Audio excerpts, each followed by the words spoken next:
Hello, everybody, and welcome to Geopolitical Trends, where truth matters. Excited to be with you once again. I know we had live stream earlier at noon when we talked about the failed operation by the U.S. to kidnap the Venezuelan President Maduro.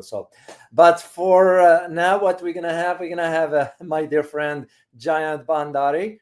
Very, very excited conversation we're gonna have. You guys gonna be in for treat. Let me bring in my friend Jayant here. Hi, Jayant.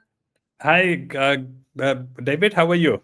Good, and good to have you here. The community is so excited to have you here. So, as a matter of fact, some of my avid supporters been asking, when are you gonna bring in Jayant, Dr. O? I said, I will reach out to him. So, and to those who do not know who Jayant is, if this is your first time here, Jayant Bhandari has been a US-based institutional investor for the last few years. He has written on political, economic, and cultural issues for the Liberty magazine, in addition to the Mises Institute, both in the US, in Canada, in India, and other locations. He also wrote for Zero Hedge. A lot of people do not know this one.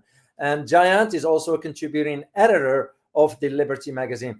Just go to the video description. I put a full length of his bio, so you can look it up there and to learn more about Jayant. So, okay, well, once again, welcome, Jayant, and we are excited to have you here. We're going to be talking about a host of issues, but I'm going to start the conversation here with a report that from an independent journalist by the name Joshua Lang. I will put the link for you for the community in the chat box shortly.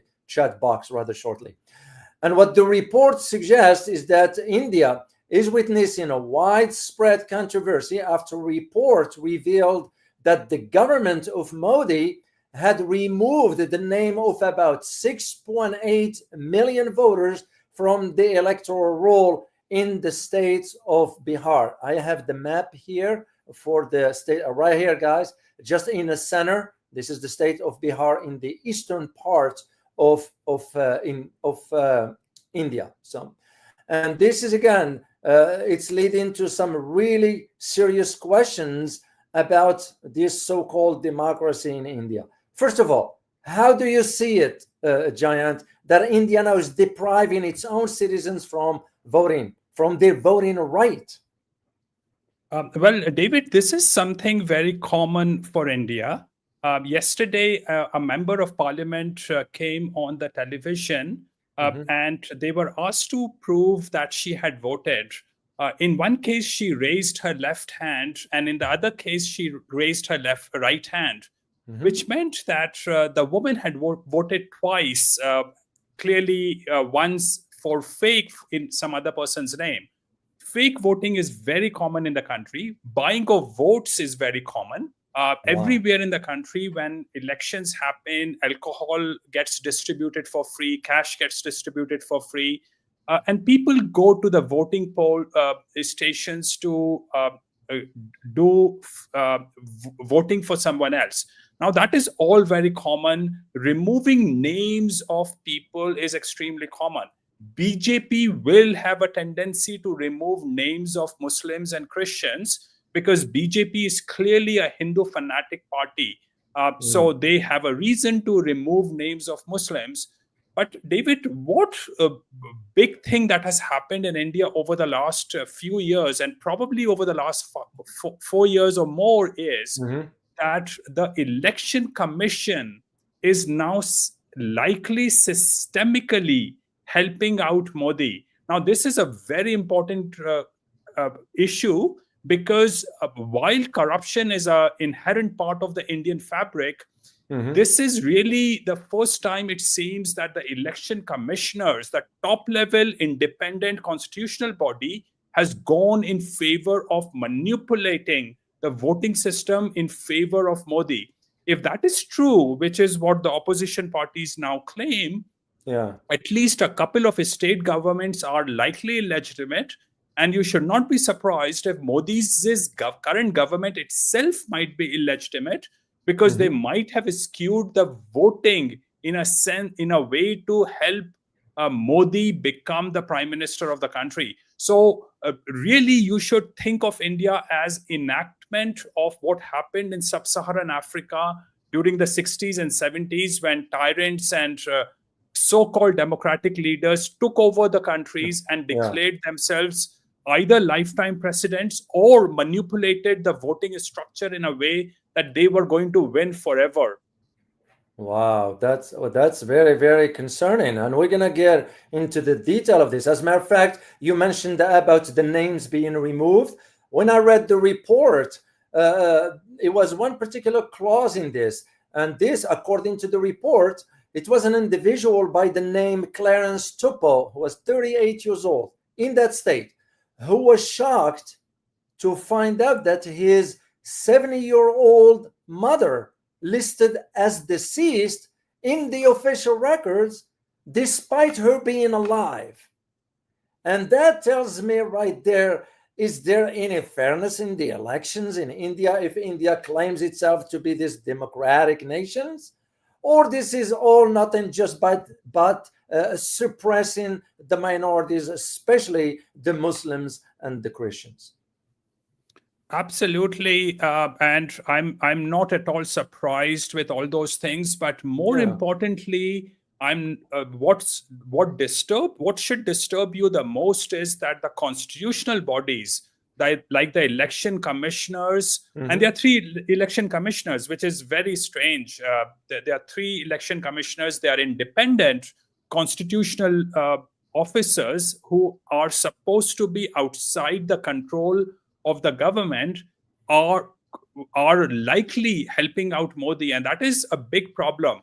And David, if you look Yeah. around the country, you realize that the Supreme Court is now bidding for doing the bidding of the government, and the president does the bidding of the government, which means that the checks and balances in the country are all gone now in India. Wow. Well, that's very, very concerning in the sense that where this is headed. So why do you think, in your opinion, Jayant, why do you think they are suppressing these minorities, like especially the Christians and the Muslims? Why will Modi's government even embark on something like this, given the so-called the civilization of India? Well, if I were a Muslim or a Christian, would I want Yeah. to vote for Modi? No, because he is his only vision in life is about increasing Hindu fanaticism. So if I were either a secular or a Muslim or a Christian, I Yeah. would vote against him. And he clearly knows that 80 to 90 or maybe close to 100% of Muslim votes will go to the opposition parties. So Yeah. I can clearly understand why he would manipulate the voting records to undermine the voting of Muslims and Christians. Wow. Well, just for the community, just to share this with you, to those who do not know, that the Christians in India represent, it's a minority, of course, but they are about, to my knowledge, based on what I found, is about 2.3% of the population, which means they are in millions. So, and there are numerous credible reports from human rights organizations and government bodies, including ours, that this minority, the Christian ones, they are facing suppression, discrimination, and violence, particularly driven by the Hindu nationalist groups. Will I be right, Jayant, if I am to share this with the community? Is this, in your opinion, accurate statement? Absolutely. This has been going on and increasing as time has passed by. Hindu fanatics have demolished churches. They have killed, murdered Christian missionaries. And now for Christians to evangelize is now no longer possible, because they are likely to get into serious trouble if they try to spread the message of Christianity. Which is constitutionally completely legal, but the current Modi government does not believe in the constitution. It believes in the rule of man. And this is the big problem, David. India is increasingly becoming the rule of man rather than the rule of law.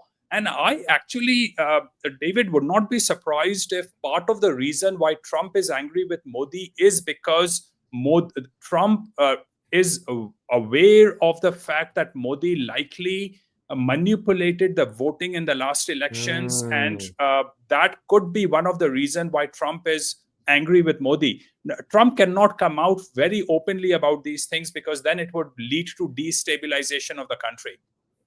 Which is true. I see your point. Also, Trump will be sort of try to prevent not getting involved in internal affairs. And we will to be talking about Trump and Modi and why Modi is avoiding Trump altogether. But just to continue in the conversation regarding minority, I found out, Jayant, once again, please correct me if I'm wrong, that the same concerns regarding the Christians is also being voiced by those organizations and some voices right here in Washington about the Muslim minority, because the Muslim minorities in India also face significant discrimination, marginalization, and increased risk of violence, which to me I was shocked when I read that, especially under the current government. Once again, I found myself asking the logical question: why?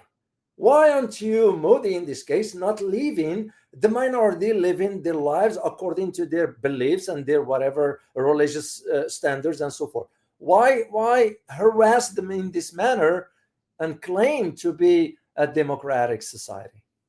Well, because Modi is interested in winning elections, and you can fanaticize the society to get votes. Yeah. And why do the hard job of thinking about economic development or improving the country when you can easily get votes of people across the spectrum, not just the Yeah. uneducated people, but Yeah. also the educated Hindus, by becoming anti-Muslim? Now, David, the situation is so bad that if a Muslim wants to rent a property in anywhere in the country, Mm-hmm. he is unlikely to get a house. This is across the across the country. True, a Muslim is not going to get a rental property except from a Muslim. So they have also enabled ghettoization of Muslims happen in the country. Educated Muslims can't really move out. If Muslims buy properties in normal areas, it is not unlikely that the neighbors oppose their purchase. So India has become very fanaticized with time, Yeah. particularly in the last 3 decades. Well, this leads me now to start really. It's not just start. I've been questioning this even during my days in Washington, because we used to deal with the India, especially the intelligence services for India during my days in Washington. But now I'm starting to see this on a bigger picture, and that leads me to ask the question, which I'm sure the community is asking similar question: is India's so-called democracy a fraud? Because here's the thing, Jayant, and please correct me if I'm wrong. The way I see it is that this concern and the criticism coming out of organizations, coming out of voices in Washington and some other places as well, raised by these even various international observers, all of them, even academia, they are seeing now this perceived decline in so-called democratic norm and institutions under the current administration. So once Well, again, well, Dave, Well, David, as I have said to you in the past, India yeah. is falling apart. The institutional framework has completely got destroyed. There are no checks and balances left in the country. The Supreme Mhm. Court justices, justices who are constitutional authorities, Mhm. separate constitutional authorities, Mhm. with completely separate existence. And similar is the case with election commissioners. They are all doing the bidding of Modi today. They do what Modi wants them to do. The vice chancellors of universities across the country are increasingly Hindu fanatics today. So, yes, India is becoming an increasingly Hindu fanatic country. But I'm not sure if Yeah. I even believe in the concept of democracy. Democracy is anti meritocratic. And where I come from, Madhya Pradesh, where when elections happen, Yeah. alcohol, money is openly distributed, where people don't have a concept of any economics and they vote only on the basis of who gives them free money, or who vote on the basis of tribal affiliations. Indian democracy doesn't work. It has never worked. The only thing that worked was the institutional framework that the British left behind in the country, and Yeah. that framework has fallen apart. And as a result, nothing works in that country, and pretty much it's the rule of man, which is Modi. And David, I tell you one thing, and I said that just a bit earlier as well. Yeah. India is enacting what sub-Saharan Africa did soon after colonizers left. Yeah. Which means that Modi, in my view, will never ever sit in the opposition. And 2 years, 3 years from now, you will start worrying about this aspect, because Modi might declare himself a lifetime prime minister. He might refuse to hold elections. He might go into a war with Pakistan, or he declares emergency or martial law. He might do many things to stay in power, because right now he must be clearly manipulating the voting records to make sure that he wins enough seats to stay in power. But if he sees that the majority of Indians start drifting away from him, which they might, because the economic situation in the country is horrendous, and if they start drifting away from him, he might say, hey, I'm just declaring emergency or martial law. My bet is, David, that Modi is never, ever going to sit in the opposition again.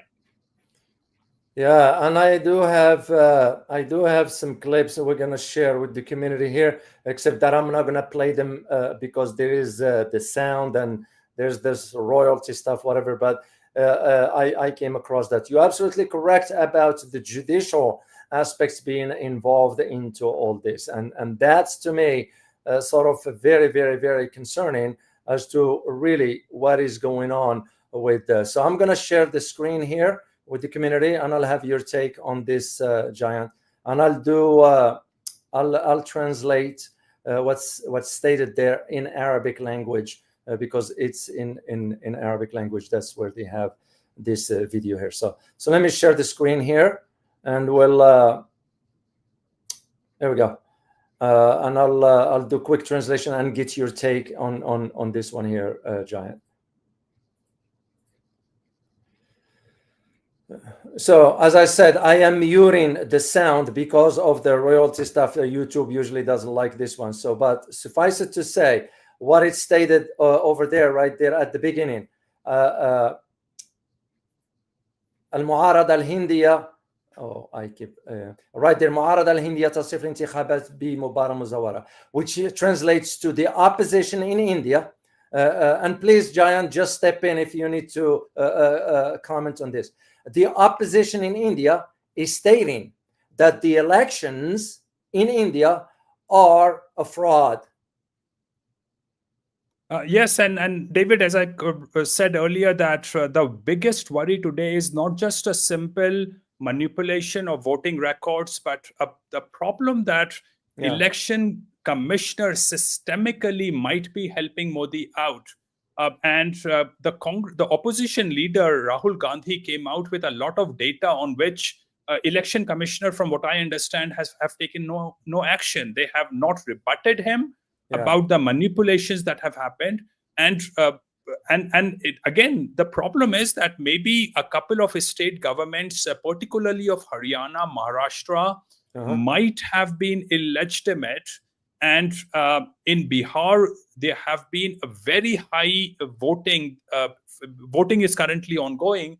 The voting has been very high, which is unusual, which might also point to the same thing, that a lot of fake voting might be happening. And so unfortunately, the election commissioners might be systemically helping Modi out, which is the biggest fear in the country for the opposition. And as I said, I really truly believe in my heart that Modi is never going to lose an election again. This is a reenactment of what happened in sub-Saharan Africa in the 60s and 70s. India is only 50 years behind in falling apart. And I can explain why that might be the case, but that's what I think is happening here. Wow. It's very disturbing. So let's continue on this here, and I'll, as I said, I'll do the translation as we move forward here.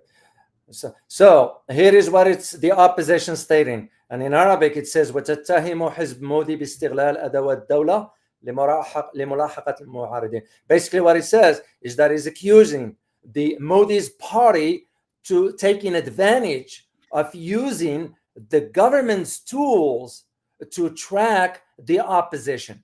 How accurate is this? Oh, absolutely. I'm not surprised at all that Modi would be doing it. Remember, David, Modi is a scam artist. Modi is a low IQ, a stupid scam artist. He never even sold tea at a railway station in India. The guy has been a hustler and a street goon throughout his life. And through a matter of series of chances and lucks, he rose to positions of power, including by backstabbing his mentor, Lal Krishna Advani. So this guy has no capabilities. And David, the easiest way to understand that is that you will have never, ever heard him speaking directly with an audience or with journalists. He comes in front of journalists and gives a monologue and goes away. He never takes any questions. So that tells you about the low intelligence this person has. He's just a person who somehow, through series of lucks, rose into positions of power. But he is a psychopath. He's a narcissist, which means that he will stay in his seat for the rest of his life, and there's nothing you can do about it. He will destroy India, but he will stay in his seat. Yeah. When you mentioned, Jayant, that he can't stand in front of, for example, give a press, whatever, is that because his education level will not allow him to articulate the issues, or doesn't understand? I mean, I'm confused. Why will he not be able to? He's a prime minister. He should know how to articulate problems, right? No, forget about articulation. For articulation, the only hindrance is vocabulary and language. I think he does not have the intelligence and mind to have a view on anything. He is just a low IQ, stupid person. And I challenge anyone to find me an interview of his or him addressing the questions of journalists. And you're talking about public life as the chief minister and the prime minister of over almost 3 decades. You will never find one. And the only thing I can think of is an interview he did with Karan Thapar, in which after a few minutes, when Karan Thapar started challenging Modi about the slaughter of Muslims that he likely engaged him, and you can be reasonably sure he was behind it, he left the interview because he had no capabilities to respond to those questions. Now, even if you're a crook, David, you should be intelligent enough to respond. You should have practiced your responses enough to respond to those questions, because you would know that those questions would come. But he's grossly incapable of responding to those questions. And that is why you can also go back and listen to the journalists that Trump and Modi addressed when Modi was in the US. Trump posed him in front of journalists, and Modi could not respond to him. And Trump said, "Hey, this is Modi's question, but I will take it anyway." So that's how bad the situation is. Is this why the media in India sort of just pushing the narrative on Indians, how the government is great? I'm referring to, what's her name? The Palki. Her name is Palki, I believe. What's David? 100% of Indian media is in favor of Modi. If you say anything against Modi, you will get into serious trouble. The tax office will raid your house. The police will file 20 rape cases against you. They will destroy your life. They will demolish your house. The Supreme Court has come out now, despite that, in my view, Supreme Court is no longer independent. The Supreme Court has come out saying that government cannot demolish people's house without judiciary approving it. They continue to demolish houses of people they don't like. So your life will get destroyed if you say anything against the government. And that's how bad the situation is in India today. I am actually amazed that the international media does not pick up on those things, because India is a true tyranny today. Wow. No, that's let's continue with this here. I'll just play it a little bit longer here. See what it says after this. Yeah, and this is in continuation, and that falls back to what you said, Jayant, because this one, what it says in Arabic is that taqweed istiqlal, which means that they are not allowing the independence of the institutions, the official institutions inside the government, and the judicial as well, like the judicial system. That's exactly what you said earlier. Yes, and David, the opposition leader Rahul Gandhi asked the election commissioner to provide him digital data, and the election commissioner is refusing to provide him digital data for analysis because they clearly see a problem there. Now, giving paper records does not necessarily work very easily, because how are you going to analyze close to 1 billion of voting records visually? And how would you know that the same person might have voted twice or in different constituencies? Having digital record would help you very quickly analyze that data. But the election commissioners are refusing to do that.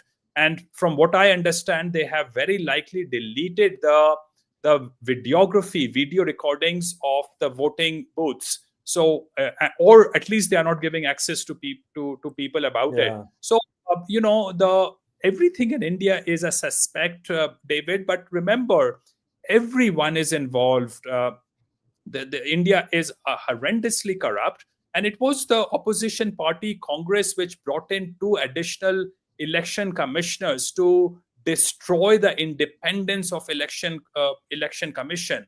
There should be only 1 election commissioner. They brought in 2 extra so that they would be assured that they could destroy independent mindedness of any single election commissioner. So this is a country that is throughout corrupt. And it is, in fact, the opposition party Congress which enabled the rise of Hindu fanaticism in the late 80s. When they opened up the door, Rajiv Gandhi of Congress opened up the doors of Babri Masjid for Hindus to pray there, despite the fact that the court had disallowed that. So the problem, David, is certainly Modi, because Modi is a low IQ goon, but he's a symptom of the problem across the board. Indian politicians are extraordinarily corrupt.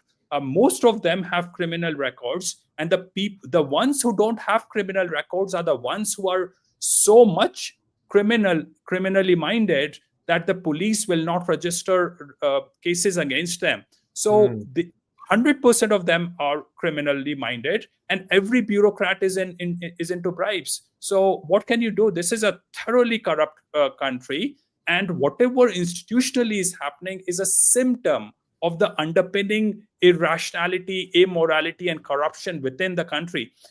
David, I hardly meet any Indian who has a value system. They will be corrupt when they get a chance to. Wow, that's very sad to hear, but it's the truth. So let's continue quickly here, and I'm seeing the deployment, and here the add-in. This is the election commission that the ones usually oversee the rule of elections. So they are trying to intimidate this as well. Extremely common, David. Intimidation is very common. When I lived in India, you would be told who to vote for. And you would be told what would happen to you if you did not vote for a certain person. So people are afraid. It's, and again, as I said, things are getting worse with time, and they will be far worse going forward. And Modi is, from what I understand, is never, ever going to vacate his seat anymore. Wow. All right, let's see here what they have. So they're talking about the crisis started in March, and it says right here when the detained or arrested Arvind Kejriwal, who was the head of who was the governor of the wilayah of the Delhi state. So that's what it says right there. Yes, they have cases against Arvind Kejriwal of Aam Aadmi Party in New Delhi, uh, and I think he is no less corrupt. I mean, he's in my view. I mean, every politician in India is corrupt, but Modi will go after you for anything you might have done, which everyone else does anyway. But moreover, as I said, David, that they will charge you for any fake case, something that any rational person can say, hey, this is just completely fake. It doesn't add up. How could this person has raped a woman when there were 200 people around her? But the court will take its sweet time, maybe 5 or 10 years, and you will rot in prison during that time before they do a hearing. So they can file fake cases against you or simply imprison you under National Security Act. They can accuse you for treason and they can call anything treason basically. So they can put you in prison without access to court for, I think, a decade from what I recall. So that is extremely, extremely common in the country as well. As I said, David, I'm just constantly surprised that when Pakistan does something bad or Afghanistan does something bad, it becomes international news. When similar things happen in India, nothing ever happens. And any visitor who really wants to understand India, just walk into a random police station anywhere in the country. You will see abuses happening. You will see a prisoner getting beaten up. It is a tyranny. It is in many ways no better than the worst of tyrannies you can imagine. Well, that was one of the reasons why I wanted to do this particular topic, because I wanted the community to know what is going on with these elections per se. So let me continue here quickly, and we'll move on to what we need to talk about.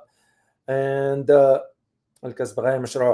basically what it says here, it says the accusation, the reason why he was detained is because he was sort of profiting from some rental properties without having the license, and also because he produced alcoholic beverage, مشروبات كحولية, alcoholic beverage. That was the accusation, the reason why they arrested him.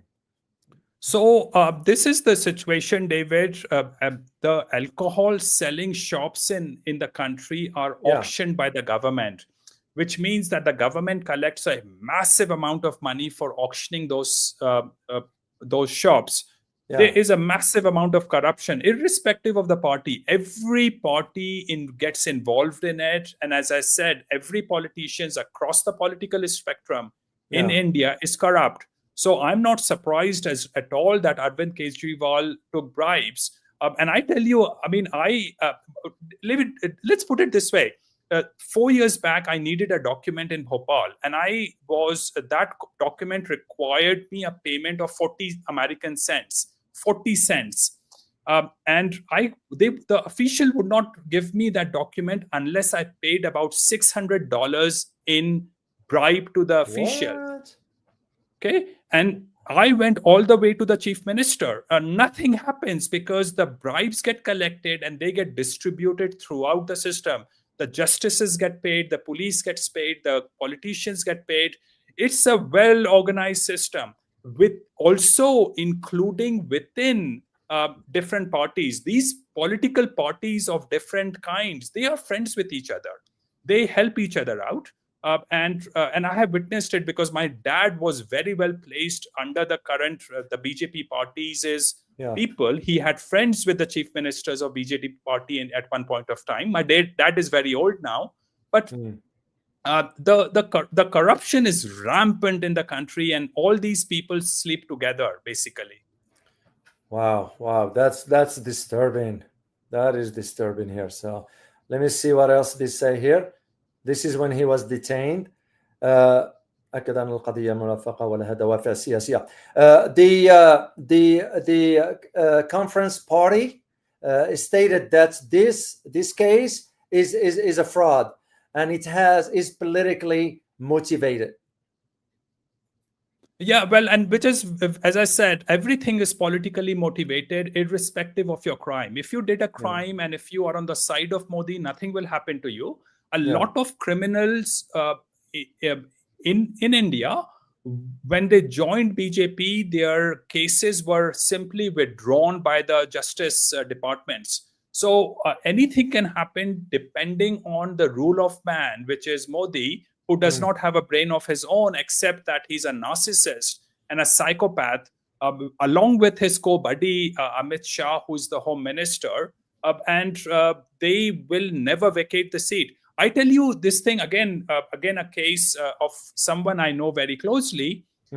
He was arrested at 2 o'clock in the night because he's politically active and he said something against Amit Shah in a video interview. He was at night hooded and taken away to another and arrested, and he was asked to remove his videos. Now there is no law in India which allows the police to arrest you without warrant, but I tell you, close to 100% of arrests in that country happen without warrants. They just arrest you, that's it.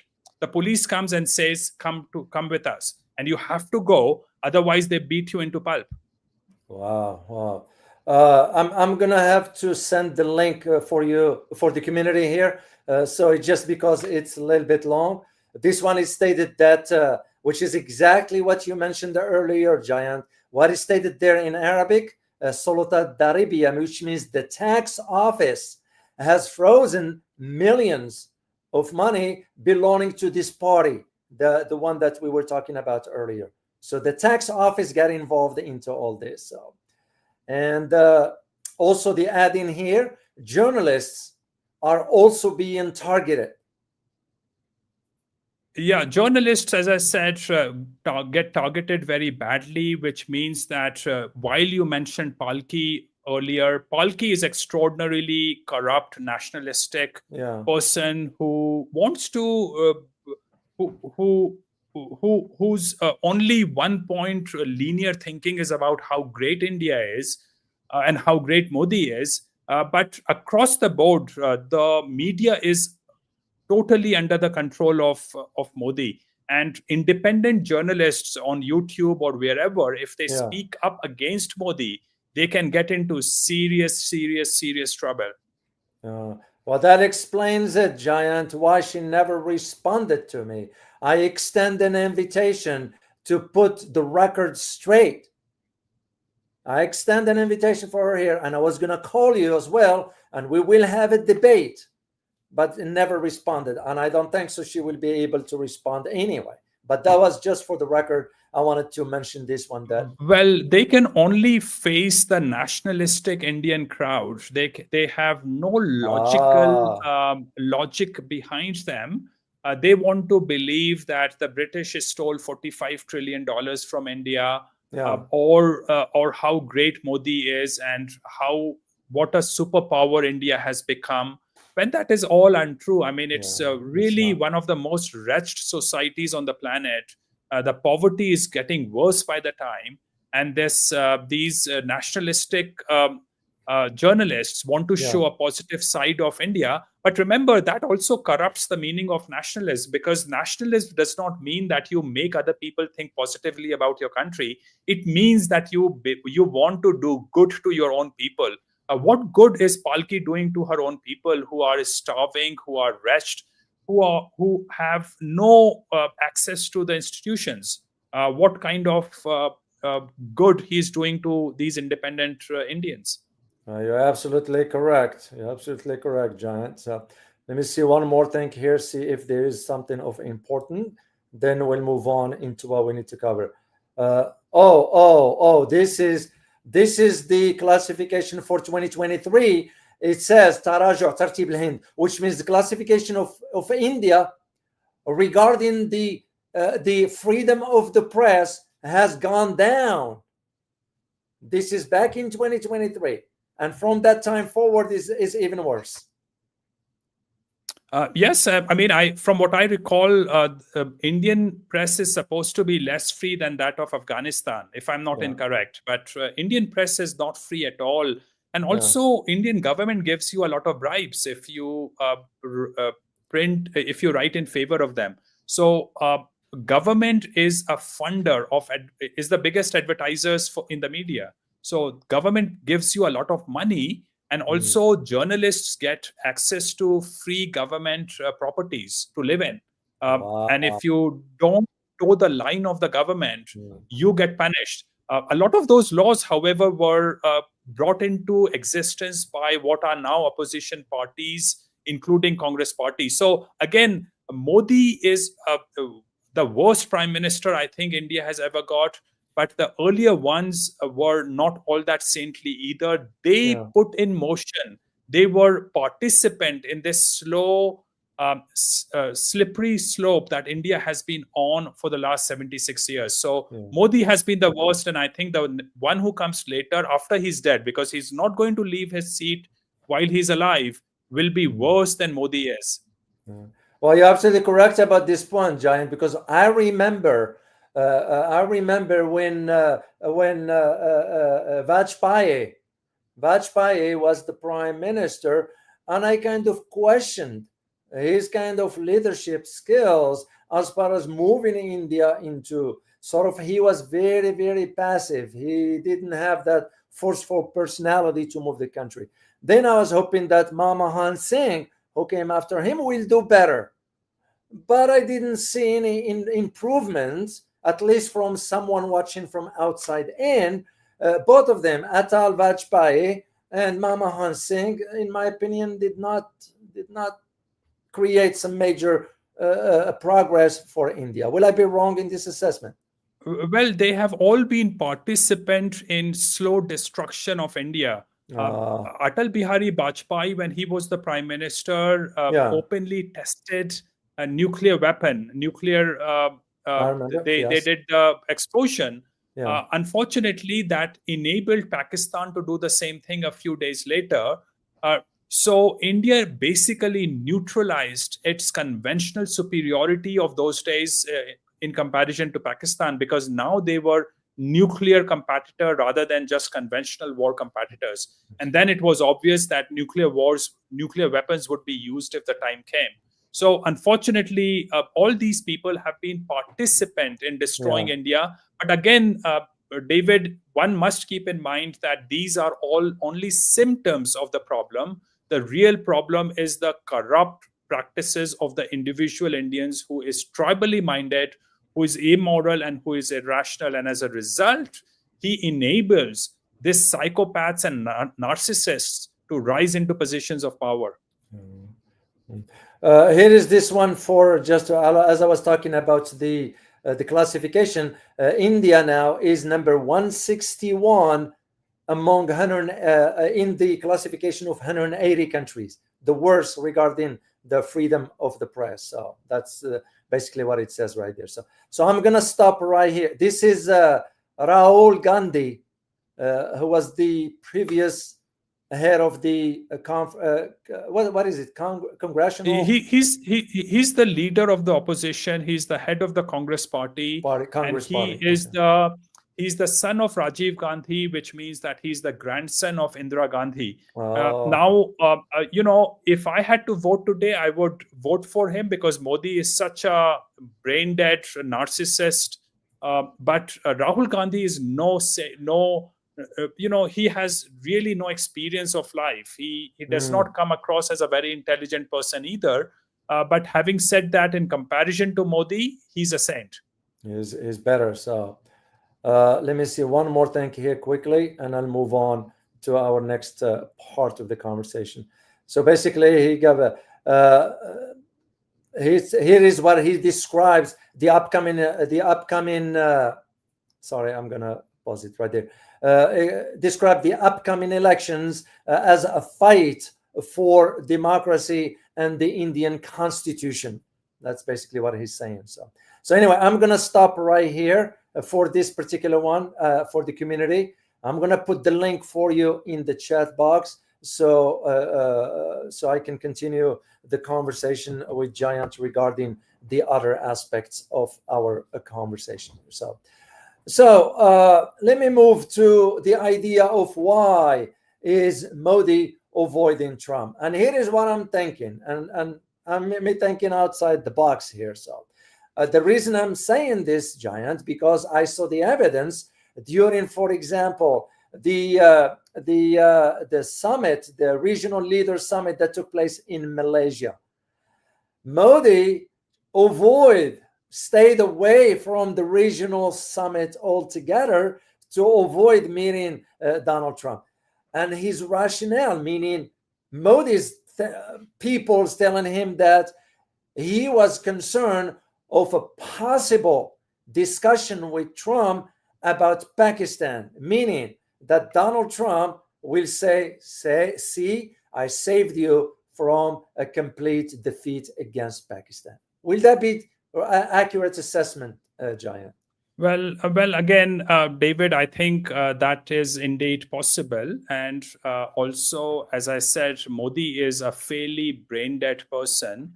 He is totally incapable of facing a person like Xi Jinping or Trump, particularly when the relationship is antagonistic. If it's all friendly and if it's all for public show, he will come up on the stage. But if there is any issue to be sorted out, he's just so unintelligent and so stupid that he's totally incapable of facing Modi or Xi Jinping. He would have embarrassed himself. He knew it. And the other problem is that there is nothing in the Indian bureaucracy or in the foreign department who is intelligent enough to do the negotiations. And the problem is that Modi has surrounded himself by yes men. All the intelligent people in BJP, like people like Arun Shourie or Yashwant Sinha, were basically kicked out of the party. They are the fringe elements, and they are not even fringe elements actually in the party these days, which means that Modi is surrounded by brain dead yes men, which means that India simply does not have competencies. If you want to create a competent government, you will have to enable intelligent people to have their own voice and and rise up in the institutional structure independent of you. You don't want servile people around you. So, David, if a good person is appointed the foreign minister, he can't stand that place because he has to stand in servility towards Modi. So a good person, an honorable person will never work with Modi. And unfortunately, that means that the whole institutional system of India is brain dead today. Wow, that's correct. I saw, by the way, since we had this up, I saw this one here, which, by the way, for the community, that's included in the link I sent you. This one has to do with the questioning why the level of violence against Muslims have doubled or increased. That's basically what this showing here. So I'm not gonna play the whole video. I just want you to be aware of this one here. So because we gotta. David. Today, if a Muslim is found with chicken in his bag, he might get lynched because that chicken could be perceived as beef. And remember, Indians cannot. These people would not be able to differentiate between chicken, fish, and beef.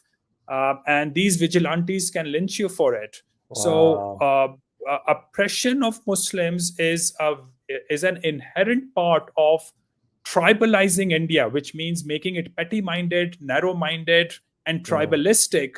Because the politicians of India are so stupid that they have no passion, no vision for the improvement of the country. So they can only gain votes of the public by fanaticizing it. At the same time, David, you have to remember that it's not just about Hindus being bad and Muslims being good. Muslims are no different. When they get into positions of power, they do exactly the same. This is what you have seen in Pakistan and Bangladesh. And even in Sri Lanka to an extent, because Sinhalese went against Tamils in Sri Lanka. So this is the part and parcel of South Asia, where the key is that these are tribalistic people, and the Yeah. only way they can unite among themselves is by hating someone else. So this is not just, it's not a Hindu Muslim issue, it's a South Asia issue, in which people are petty minded irrespective of their religion. They will be extremely nice to you as long as they don't have power over you, but see what Mm. happens to them when they have power over you. They will oppress you. Yeah. But that's very disturbing, Giant, that they will lynch someone for having chicken. That's barbaric, Well, man. yeah, I mean, that's it's actually very ridiculous. common. That is now Wow. increasingly common. They actually chase down trucks carrying cows because they always want to conclude that cows being transported in trucks must be for slaughter. Now, at the end of the day, I think Indians should start consuming more proteins, but they want to just lynch people. And Yeah. David, it's very easy for unproductive, stupid people to destroy things because they get a feeling of having done something positive Yeah. by killing and destroying other people. And this is what low IQ people do all the time. When they feel frustrated, they destroy because that gives them a feeling of achievement. Well, that's not right of doing it that way. In a sense that, that's not how you go about sort of improving the livelihood of an entire society, not by embarking on something like that. So, but anyway, let's talk about the idea of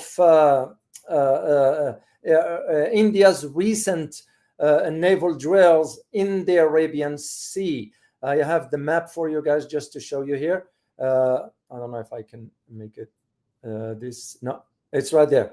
If you, I don't know if you can see the cursor where it is, but anyway, the drills are taking place in the Arabian Sea. What I want to ask you, Giant, is how do you perceive the timing of this particular naval drills? Are they to agitate Pakistan or what? I don't think this has anything about agitating Pakistan. Okay. Indian politicians and Modi don't care. Even if India loses its territory to China or Pakistan, I don't think they really care. What they care about is elections. I would not be surprised if this drill is uh, evoke Yeah. nationalism among people in Bihar. A lot of people from men from Bihar participate, work in the army. So they might want to invoke this nationalism among people so that they could vote for Modi. So this might just be a trick to get more votes rather than to achieve anything with Pakistan. Um, uh, I think everything, Operation Sindoor was for demagoguery. It had nothing to do with Pakistan. They probably did not destroy, despite that they destroyed 8 planes of their own. Now, instead of 6 or 7, there is an extra plane of India which got shot down. Yeah. They destroyed $2-3 billion of Indian planes, and they probably achieved nothing by doing all that. But it was for internal demagoguery, and that's all Modi cares for: internal demagoguery and to win elections and nothing else. I have a clip here. If you allow me to play it quickly here for the community, just for them to hear what this particular individual has The to say. Indian Navy is the lead service this year for a tri-services exercise which has started and will run over the next few days. The aim, of course, is to improve joint action, joint operations, and recent experiences have revealed to us the very, very significant importance of being able to operate together between the three defense forces. We have set this scene off the west coast of India and within the hinterland of the western part of India. And our aim is to be able to see how we can further operational coordination amongst the Army, the Navy, and the Air Force. We have a series of situations which we are simulating, and through these simulated situations, we want to be able to exercise our capabilities. Okay, I'm going to stop it right there. Okay, so David, I tell you that's a very legitimate statement, and let me elaborate on this a bit. Yeah. Indian armed forces are all the three bodies are completely separate bodies. They don't interact with each other. They can't work with each other. And I know from people, friends of mine who have worked in these forces, they tell me that there is so much competition even within the army and within the naval forces and within the air forces that regiments compete with each other in a negative way. They want to undermine other regiments. And so Indians are totally incapable of working together, and this comes from the culture of India, which is tribalistic, which is Yeah. in which you can work together, you can come together only by hating someone else. In a normal situation, you have to hate the Air Force people have to hate Navy, and the Navy has to hate the Army. So there's Yeah. this unnecessary strife between these within the Indian armed forces, and that is why Indian government is trying to unify the three armed forces, because these days a lot of warfare is actually electronic. You have to sort of make these forces work in sync Yeah. and share information, which Indians cannot do. So they are trying, I think they are doing the joint exercise to make these people work together. But the problem is that you cannot make these people work together through top down means. You have to change the cultures Culture. within the armed forces before you can change the mindset of the people. Even within regiments, there's a caste system. So, Yeah. people are just so tribally minded that the institutions, the way the British organized them, does not work. And Yeah. Pakistan was beneficiary of getting trained by China. Now, David, people who don't know, they should go to a Chinese restaurant in North America or anywhere. Yeah. Go to China. I mean, I go to China quite often. Watch how they work, how much harmony they have in how they work. And that tells you that they are Indeed. capable of working together, and they have transmitted a part of that culture to the Chinese armed forces. Indian armed forces do not have that culture. A friend of mine once told me that he was flying a helicopter from Kashmir to somewhere, and a paramilitary force personnel of Indian armed force of Indian Army wanted to get flown out. They would not take him because he belonged to a different division and different regiment when the seat was empty. And I Wow. tell you,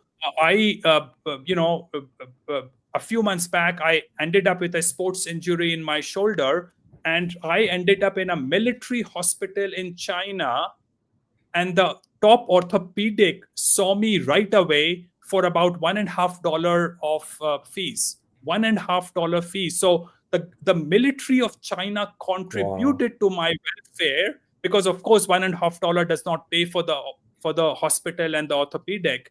But unfortunately, that is how tribal the structure of India is, and India cannot compete with Pakistan, Yeah. which might have learned some lessons from China. Now, Pakistan is nothing but another part of another kind of Indians. So they are Tweedledee and Tweedledum, Yeah. the two countries.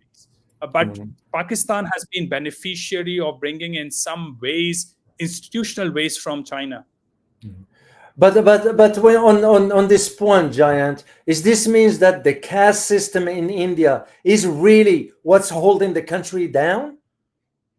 Well, I think the caste system is a symptom of the way Indians think, which is that Yeah. they don't really have a system of values or a moral fabric, which means that the only way you can look better or you think you have improved is by rising up the hierarchy, by looking better than the other people.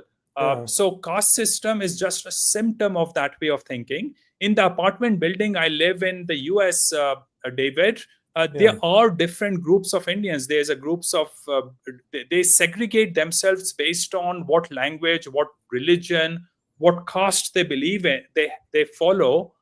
So the caste mindedness comes from this hierarchical pecking order mentality that Indians have. And caste system is only a symptom of it.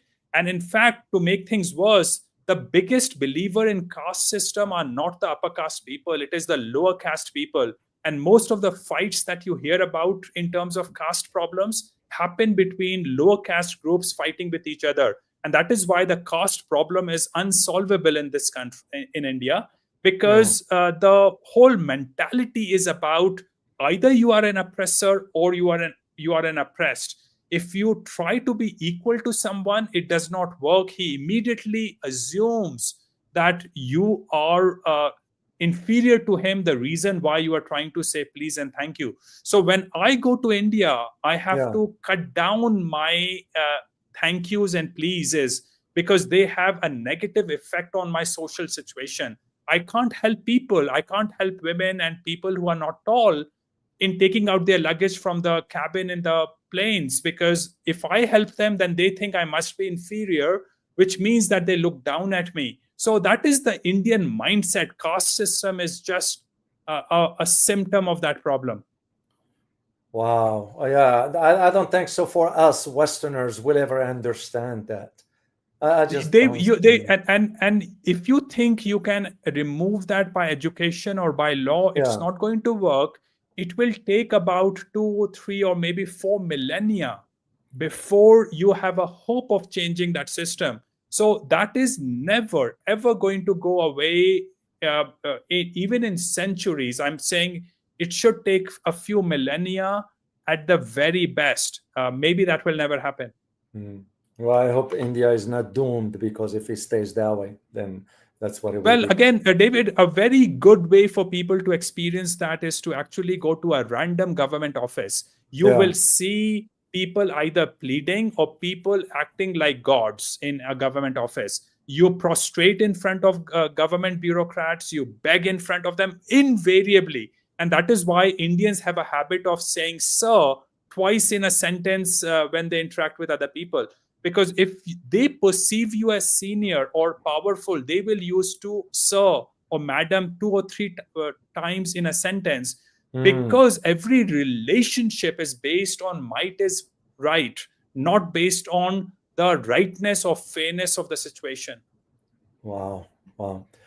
I want to turn your attention to one particular. This is on the economic side, and I want to get your take on this, Giant, because when I came across this, I kind of shook my head, and I'm going to read it word for word. And please correct me first of all and elaborate on this. It says this one pertains to what has Modi done for India. And it says, and I quote, Modi liberalized India's foreign direct investment policies, allowing more foreign investments in several industries, including defense and railways.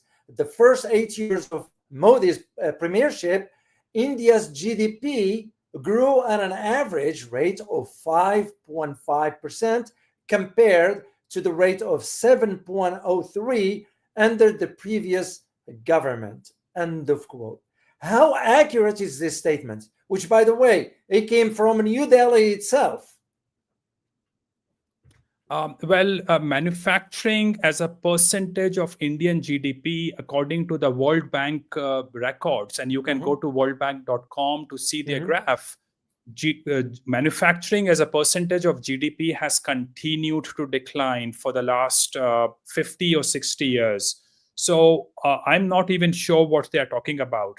Moreover, the GDP numbers are heavily manipulated in the country.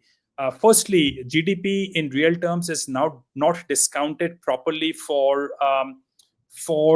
inflation, and that changes everything in my view.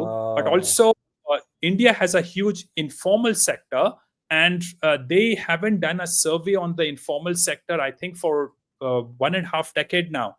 So they don't know what that supposed 50% of the Indian GDP actually is. So Indian GDP is heavily manipulated. I don't see any manufacturing having started in that country. I don't even understand what that FDI they are talking about. Now, what happens, David, is that if, let's say, 10 billion FDI goes up by to 15 billion, you really should understand that 10 billion is about $7 per person, and 15 billion would be uh, $15 per Indian. So even that number, even if it seemingly looks very good, it is actually, it makes no difference to the country. You have to look at FDI as a percentage of the total GDP, whether it's actually making a significant contribution to real overall investment of the country.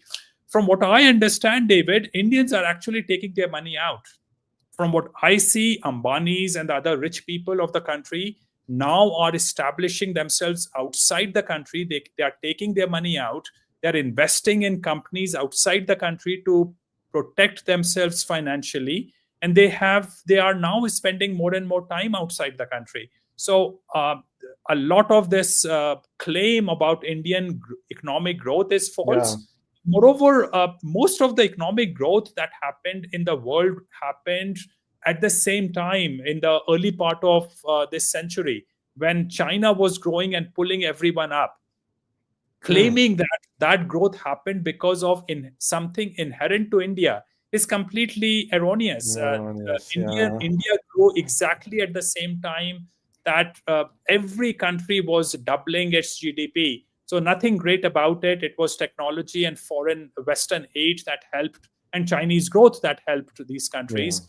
But India is really, really stagnating. Deindustrialization is happening. People are moving out of urban areas. And wages has been stagnant in nominal terms for the last 5-7 years, which means that in real terms they might have fallen by 50%. So India is in a very bad shape. Here is another problem, David. Indians are so irrational and amoral that they cannot differentiate between fantasy, illusions, and reality. So if Palki Sharma makes grand claims about India, Indians think that that's all that matters, despite that they might be pooping out in the open or they might not have electricity at home. They still want to believe that India has arrived. Wow. Well, yeah, you're absolutely. I really shook my head when I read that first, because I kind of didn't buy that argument, and especially given what's going on with India, and especially now that you have. I've noticed that there is more immigration coming out of India towards the western part, and some countries are kind of very concerned. So I'm going to play this one for the community here, and please, guys, no judgment here. No judgment. We're just showing the facts as they are.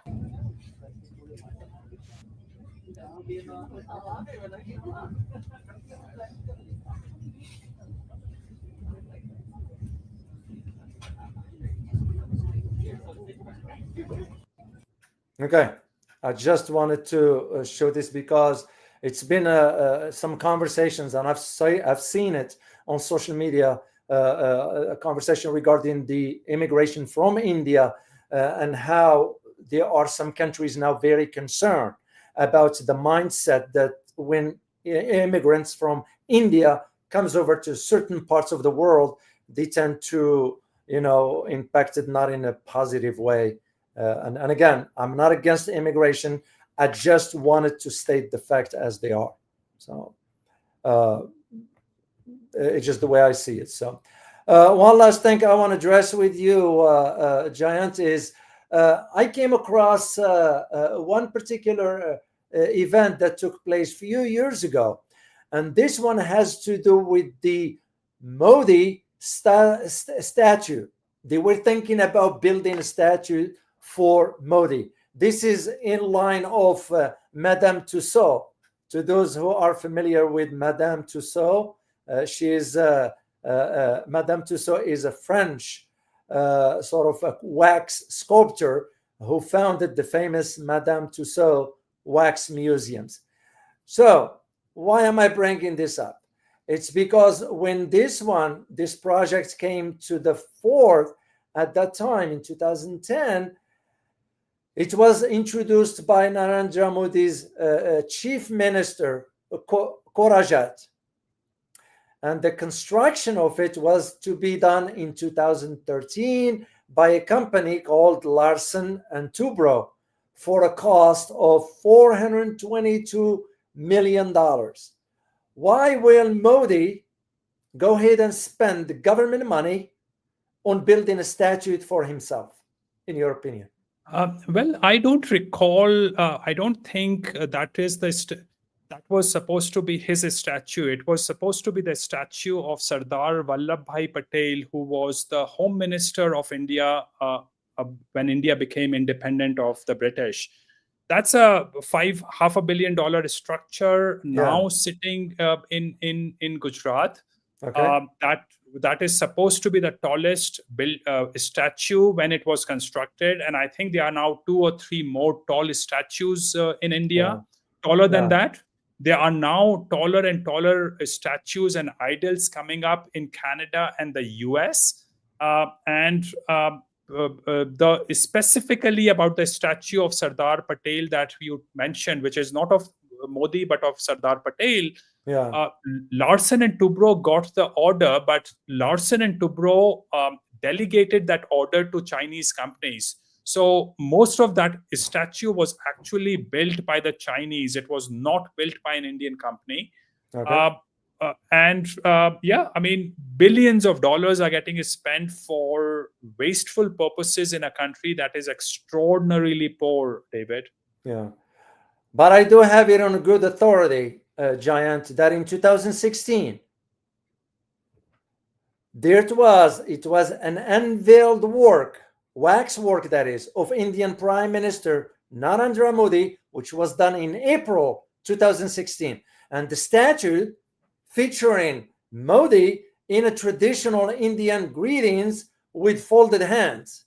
And that one was supposed to go on display into London, Singapore, Hong Kong, and Bangkok. That was the Well, reason why. in the wax museum, I think he already have those statues, and so Modi is very happy with his statues coming up. They are a smaller version of his statues Yeah. in the country. From what I recall, there are Trump statues as well. There are temples of Trump in the country. Indians are idol worshippers. And I can imagine, David, why Abrahamic religions are so much against idol worshipping. Idol Yeah. worshipping takes away your mind from all spiritual and value focus. They focus your mind into a human figure. So unfortunately, idol worshipping is very common in that country. Okay. Well, on that note, I'll give you a last word, Jayant, regarding this really the topic about whether India is truly a representative of what's so-called democracy, given the policies of Modi's government. Where do you see this headed moving forward? Well, as I said, India will continue to fall apart. Democracy, in my view, doesn't even make sense anyway. It's an anti-meritocratic system, particularly in a country which is very tribally minded, which is amoral and irrational and extremely corrupt at the individual's level. Democracy makes no sense there. You can buy votes. You can do anything with those votes. What Modi is doing is changing the institutional structure, which is making the institutional system hollowed out and more corrupt. The justices and the election commissioners, who are supposed to be completely independent of the executive, are no longer independent. They are in a big orgy they are all in a big orgy today. So unfortunately, the checks and balances are all gone today. And India will continue to fall apart. And these are all symptoms of the underlying problem, which is the amoral, irrational, corrupt thinking and mindset of the individual Indians. So unfortunately, there is no way out of that. No one can help India. India will continue to get worse, and it will fall apart into smaller pieces, and it will revert back to its pre-colonial existence. It might lose 90-95% of its population in the process. Remember, water is now hugely polluted in the country. Groundwater is falling. Agricultural yield is falling, and the higher IQ people are having fewer kids. Lower IQ people are having more and more kids. So unfortunately, India is getting worse and worse, and the best people are leaving the country anyway. So unfortunately, and the people you mentioned earlier about migrants, Indian migrants are bad enough for moving to the West, but they are still the best of Indians. So unfortunately, the future of India is horrific. And 4 people or 1 out of 5 people in the world is an Indian. Wow, that's reality. So I want to say thank you to KC for your super sticker. Appreciate that. You wrote, "We love Jayant. Keep exposing India, Big J." So thank you so much for your super sticker. So Jayant, on behalf of the entire community, I can't thank you enough for carving out time for us here to share with us your knowledge, to share your insights. And I know there are those who put in those negative comments about you, whatever. Who cares? We don't care for that, because we know you speak the truth. And the community, at least my community here, anytime you're here, they are learning something new. And I know, because you are talking based on facts. And I admire you for that, and I respect you for that. So on behalf of the entire community, we say thank you, and we look forward to seeing you next time. Thank you very much, Jayant. Thank you for the opportunity, David. Of course, my pleasure. Guys, I hope you enjoyed listening to Jayant here. He's a wealth of information as always.